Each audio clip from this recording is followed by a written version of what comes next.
खुश्की का बेहतरीन इलाज, जिस्म के जिस हिस्से पर भी खुश्की हो उसका बेहतरीन इलाज आपको बताने चला हूँ। इलाज क्या है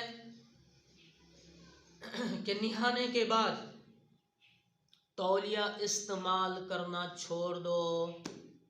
तौलिया नहीं लगाना है। क्या करो, वही गीले जिस्म के ऊपर तेल लगाओ, पूरे बदन पर तेल लगाओ। बेहतरीन खुश्की का इलाज है। बेहतरीन तेल लगाओ।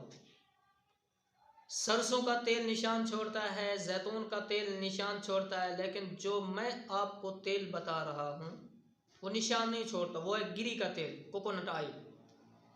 गिरी का तेल जो है वो निशान नहीं छोड़ता।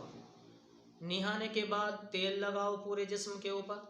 सारे दिन का बंदा थका हुआ, काम काज किया हुआ मजदूर आदमी, बेहतरीन नुस्खा है। अगर वो अपने जिस्म के ऊपर तेल लगाए नहाने के बाद तो उसके जिस्म की थकावट ख़त्म हो जाती है, जिसमें कुव्वत, चुस्तपन आ जाता है, सुस्ती ख़त्म हो जाती है, सुस्ती ख़त्म हो जाती है। बेहतरीन इलाज है खुश्की का।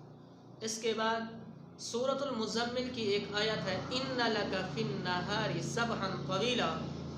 इस आयत को बकसरत पढ़े ये मरीज़ खुश्की वाला, और अगर कुरान पाक पढ़ा हुआ है तो एक मरतबा सुबह को भी सूरत मुज़म्मिल पढ़े और एक मरतबा शाम को भी सूरत मुज़म्मिल पढ़े, तो इंशाअल्लाह जिस्म की तमाम खुश्की ख़त्म हो जाएगी, जितनी भी बड़ी खुश्की होगी, यही अमल करने से। और अमल वैसे करना है जैसे मैंने आपको बताया है।